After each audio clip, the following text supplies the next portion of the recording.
The hall was quiet, the kind of quiet that feels heavy and important. Sunlight came in through the tall windows, shining on the polished wood of the grand piano in the center of the room. Sitting in chairs around the piano were the best music students from the conservatory, all watching the man at the front.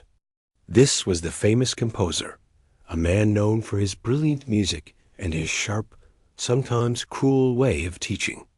He was not a young man anymore, his hair more silver than black, but his eyes were bright and missed nothing. He had a way of looking at you that made you feel like he could see every mistake you were about to make before you even made it. Every year, he held this special masterclass. And every year, he did the same thing. He would bring out a piece of music he had written himself. But it wasn't just any piece. It was a monster of a composition. The notes on the page looked like a storm of ink, with chords stacked on top of each other and rhythms that twisted and turned in crazy ways. It was famous for being unplayable. For 10 years, he had watched the top students try. For 10 years, he had seen them stumble, stop, and walk back to their seats with red faces. He seemed to enjoy it in a strange way. It was his test, and so far, everyone had failed. On this day, the air was thick with nervousness. The students sat very straight, hoping he wouldn't call their name, but also hoping he would, just a little. His eyes moved over them slowly. They landed on a young woman sitting near the back. Her name was not fancy or dramatic. She was simply known as a quiet, hard worker. She was a graduate student, more often found in the library, surrounded by old books and sheet music, and showing off in the practice rooms. People knew she understood music history and theory better than almost anyone. But they weren't sure about her hands. Could she actually play? A small, knowing smile touched the composer's lips. He saw a student of theory, of paper, not of performance.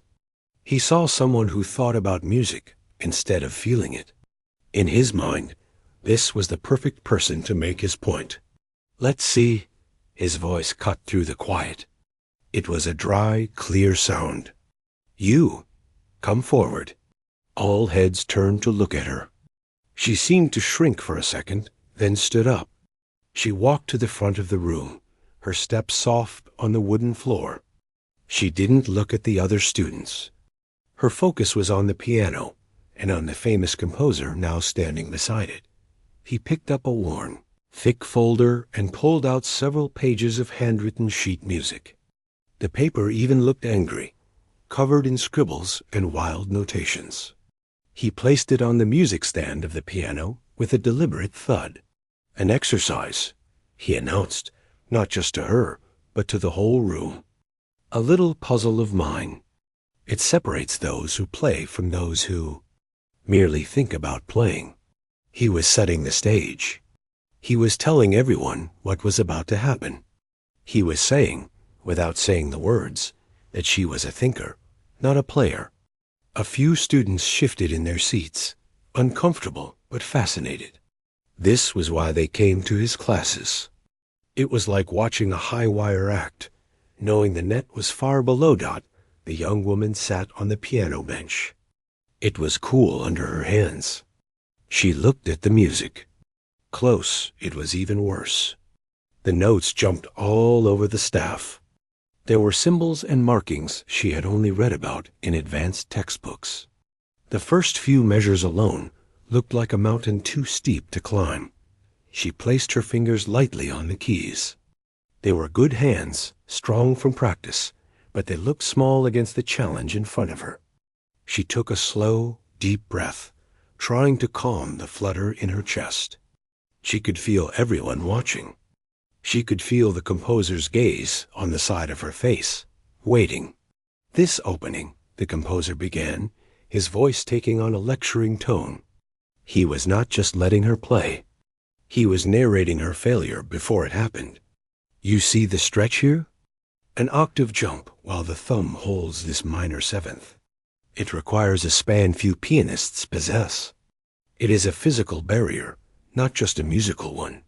His words hung in the air. They weren't help. They were a spotlight shining right on the hardest part. He was pointing out the trap before she stepped in it. A flush of warmth crept up her neck. This was more than a test. This was becoming a public lesson, and she was the example. She began to play. The first few notes came out, clear but careful. They were correct, but they had no life, no flow. She was decoding, not performing. The composer nodded slowly, as if his prediction was coming true. She approached the terrible leap he had just described. The room tensed. Her hand moved, stretched, and found the notes. It wasn't graceful, but it was accurate. A faint whisper of surprise went through a few students, but she wasn't out of the woods. The next section was a whirlwind of fast notes in the right hand against a strange, stumbling rhythm in the left. Her brow furrowed in concentration. The music stumbled, hit a wrong note, and stopped. A soft, collective sigh came from the audience. There it was, the expected result. The composer's smile returned, a little warmer now, almost sympathetic.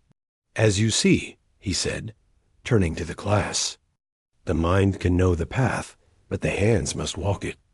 This piece demands instinct. It demands a connection between the ear and the finger that cannot be found in a book." He looked back at her, still sitting at the piano, staring at the keys. "Thank you. You may return to your seat." For a moment, she didn't move. The dismissal was clear. The show was over. She had been used to prove his point about the limits of academic knowledge. The humiliation was quiet, polite, but complete.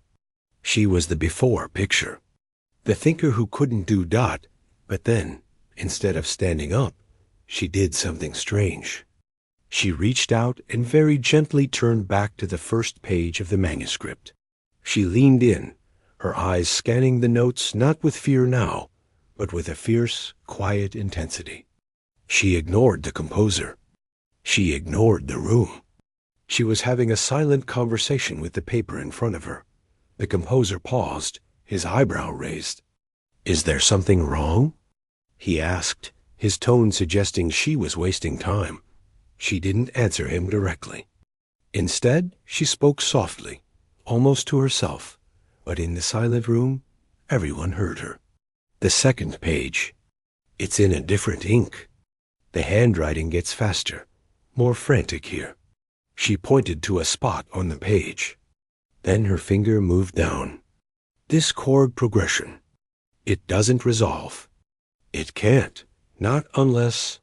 She looked up, not at the composer, but at the music stand, her eyes wide with a sudden, dawning realization. She wasn't looking at an impossible puzzle anymore. She was looking at a broken one. And she had just seen where the piece was broken. The composer's smug expression flickered. The color drained slightly from his face. He took a small step closer to the piano, his confident pose forgotten for a second. He stared at her, then at his own manuscript. The room, which had been relaxed after her initial failure, was now wired with a new electric tension.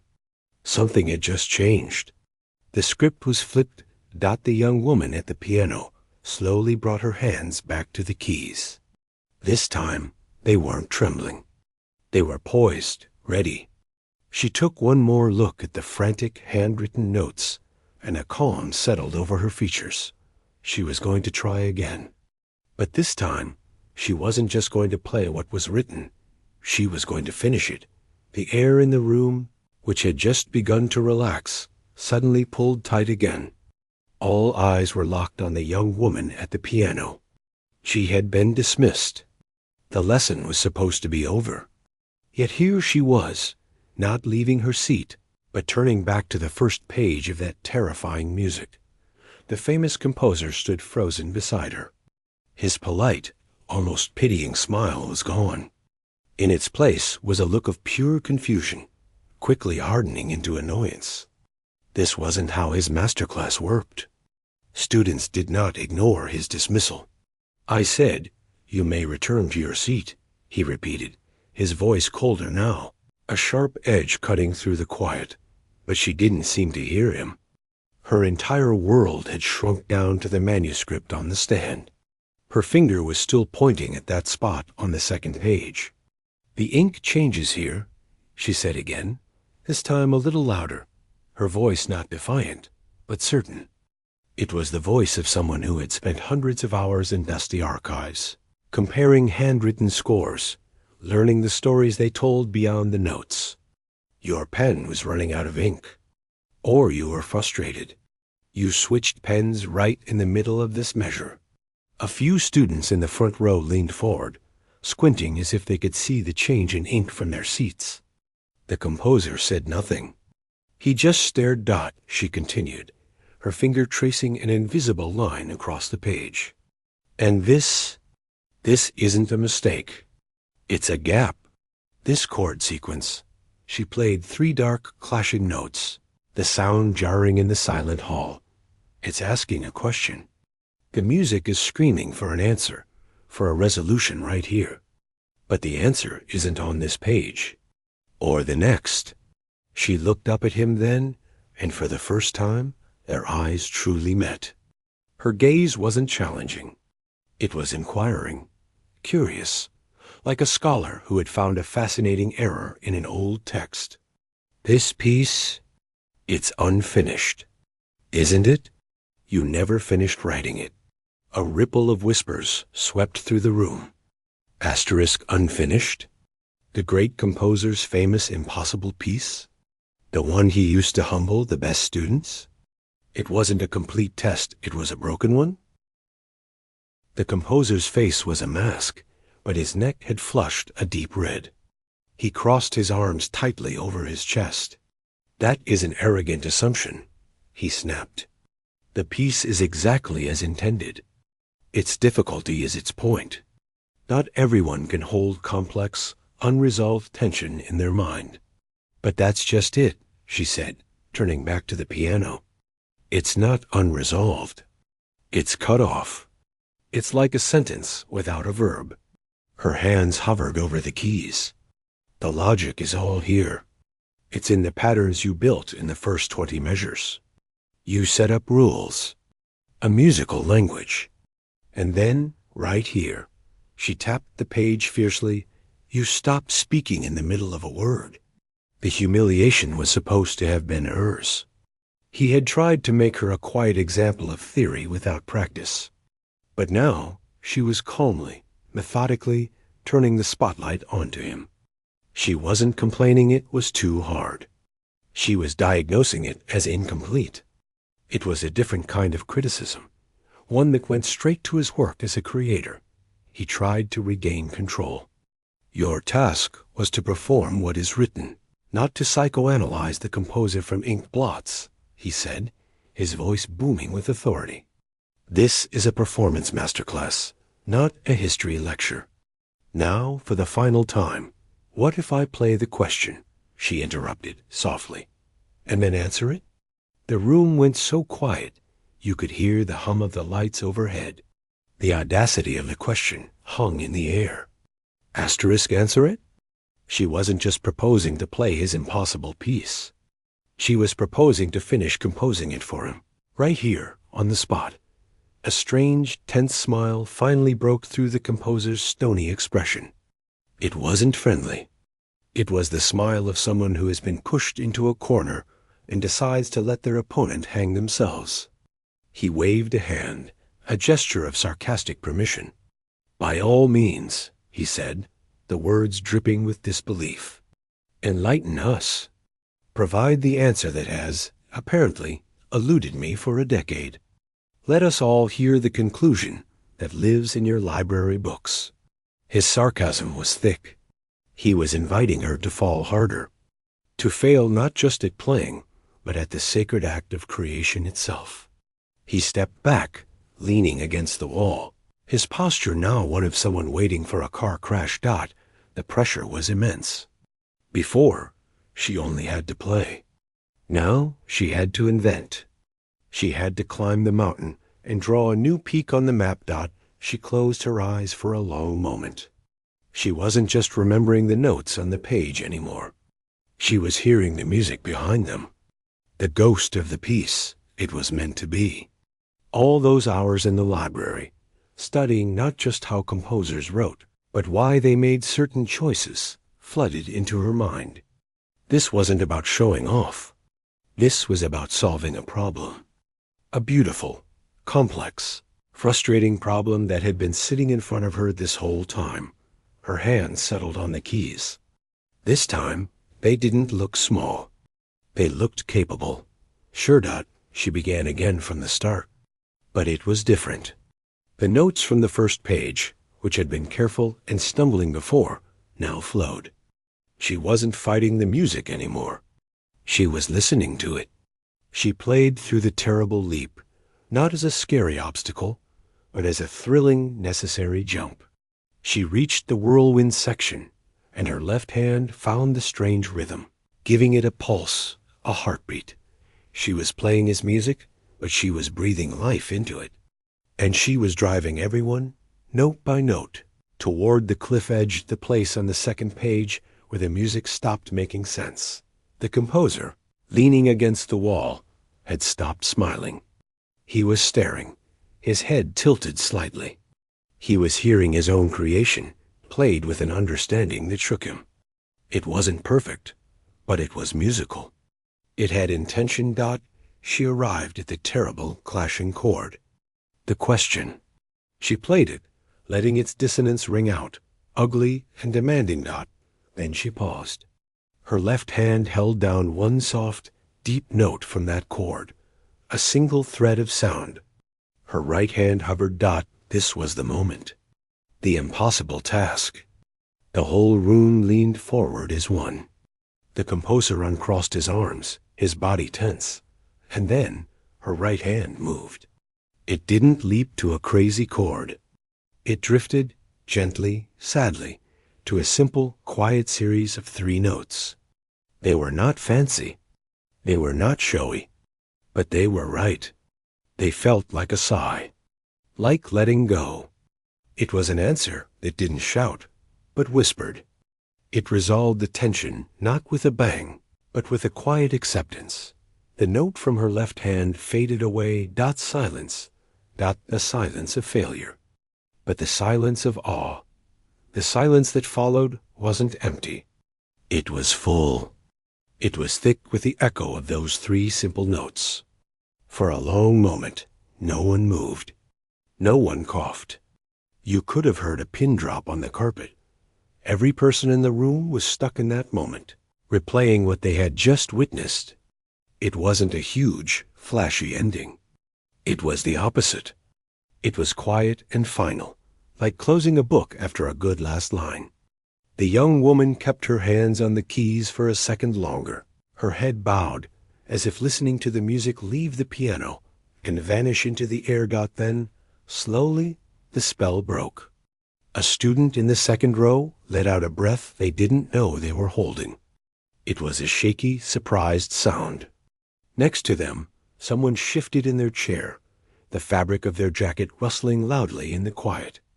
All eyes darted from the woman at the piano to the famous composer standing against the wall. His face was unreadable. All the color had drained from it, leaving his skin a pale gray.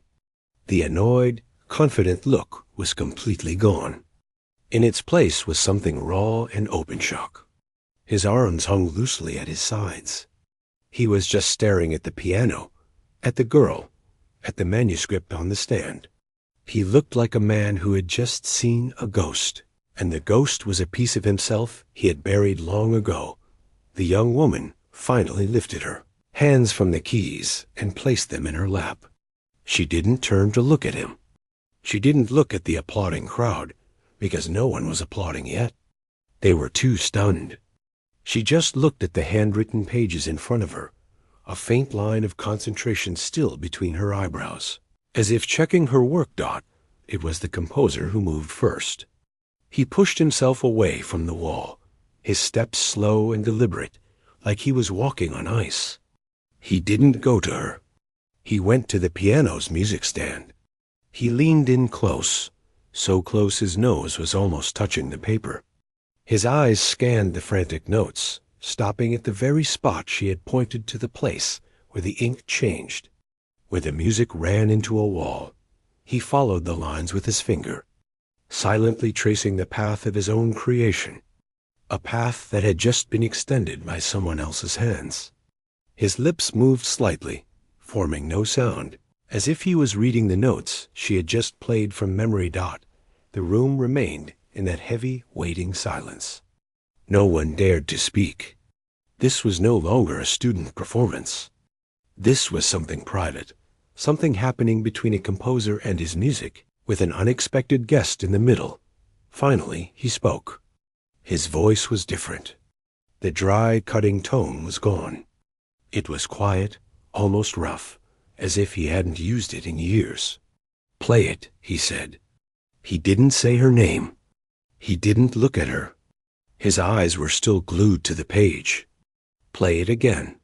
From the question, she didn't hesitate. She wasn't seeking permission anymore. She placed her hands back on the keys. She found the deep, clashing chord, the question. She let it hang in the air, its ugly beauty filling the room. And then, with the same gentle certainty, she played her answer again. The 3 quiet notes. The sigh. When the sound faded, he closed his eyes. A deep line of pain, or maybe understanding, creased his forehead. He gave a single, slow nod. "Where?" he began, then stopped, clearing his throat. Where did that come from? It wasn't an accusation. It was a real question. He needed to know. She finally turned to look at him. Her face was calm, but her eyes were bright with the intensity of what she had just done. "It's in the first theme," she said, her voice clear in the silent hall. "In the left hand, in the 3rd measure. You introduced a falling pattern there. Just 3 notes. It's a small idea. You never used it again. But it was a seed. Everything in the piece grows from seeds you planted yourself. That falling pattern, it wanted to come back. It just needed to fall all the way." She reached out and pointed to a spot on the very first page, to a tiny, unremarkable group of notes in the bass clef. "There, that's where your answer was hiding. You wrote it yourself, 10 years ago. You just forgot to come back to it." The composer looked at where her finger pointed. He saw the simple little pattern, a pattern he had written in a moment of inspiration, and then, in his struggle to make the piece bigger and more complex, had completely abandoned. He had been trying to solve the puzzle by adding more pieces, when the solution was in the very first one he had laid down. A strange sound escaped him. It was part laugh, part gasp. He ran a hand over his face, from his forehead down to his chin, as if trying to wake himself up. "The manuscript," he said, his voice barely a whisper. "The 3rd page. It exists. It's in a box in my studio. It's blank. I never knew what to put on it." He looked at her, and for the first time, he really saw her. Not as a quiet student, not as a target for a lesson, but as a musician. You didn't just play the notes. You listened to what they were trying to say. The mood in the room had completely transformed. The tension of a public test was gone. It had been replaced by something rare and real, the moment of discovery. The students weren't watching a humiliation anymore. They were witnessing a conversation, a connection that went beyond teacher and student. The young woman's confident posture softened a little. The fierce focus in her eyes melted into something closer to relief. "I spend a lot of time with old music," she said simply. "You start to recognize when a composer is talking, and when they've lost their train of thought. This piece, it never stopped talking. It just got stuck on a word. I just listened for what the next word should be." The composer straightened up. He looked from her to the piano to the room full of watching students. A slow, deep blush was rising on his neck again, But it wasn't from anger this time. It was from a profound and shocking humility. He had come here today to teach a lesson about the limits of book smarts. But the lesson had been taught to him, and it was about the limits of his own pride. He had guarded this broken piece for a decade, using it as a weapon to prove his own genius.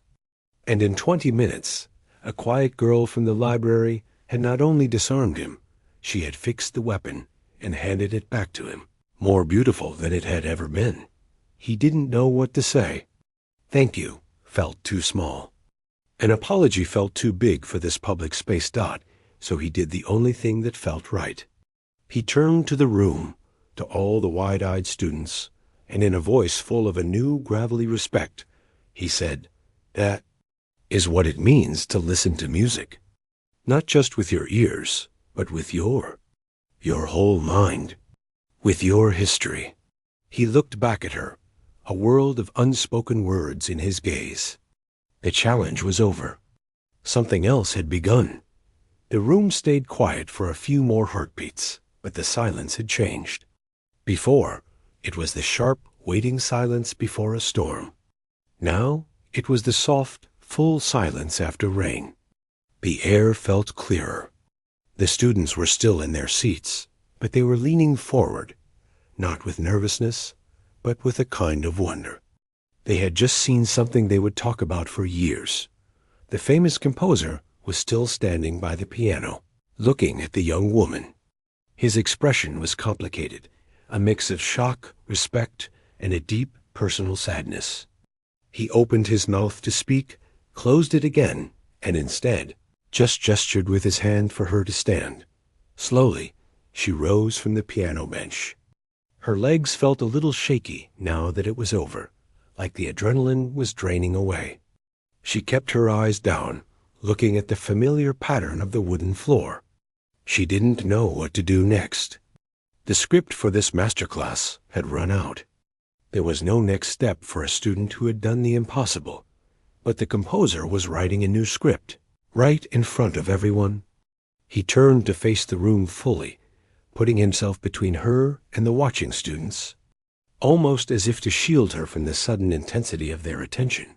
"You all came here today," he began, his voice low and serious, no trace of its earlier sharpness, "to learn about performance, about technique, about the physical act of making music."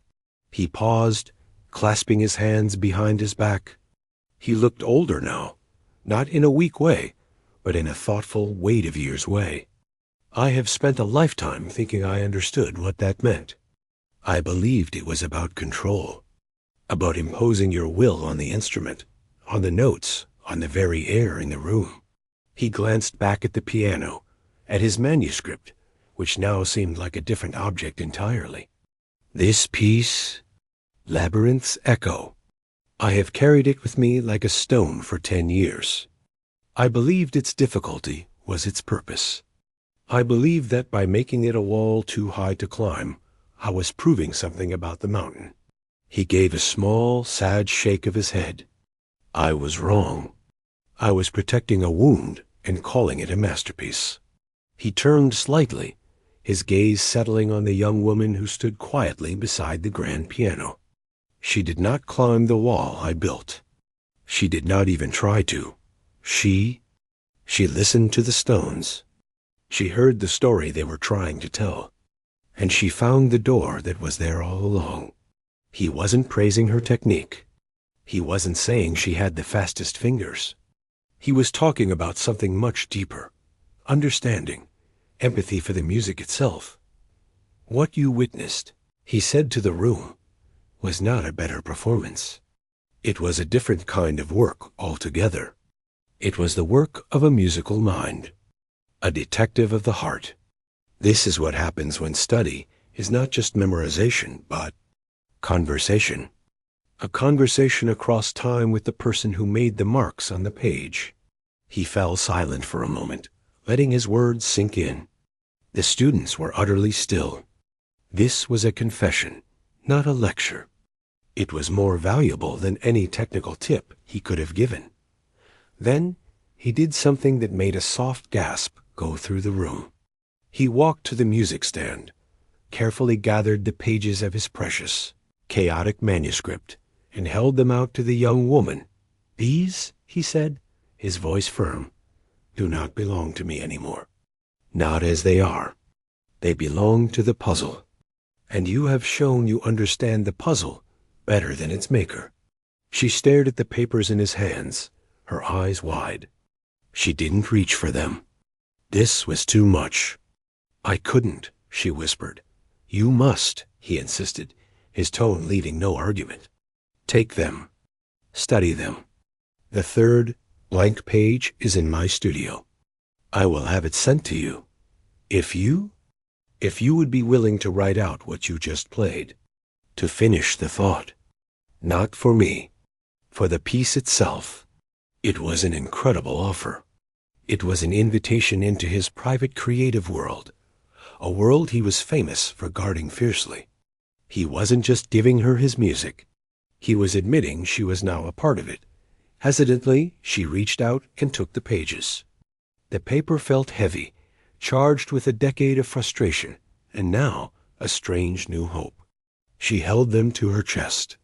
The composer finally addressed the class again, his posture straightening, returning somewhat to his role as teacher, but a changed one.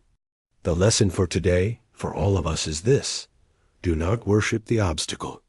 Do not confuse the lock for the treasure. True skill is not just in playing every note perfectly. It is in hearing the one note that is missing." He looked at the clock on the wall. The scheduled time was over, but no one moved to leave.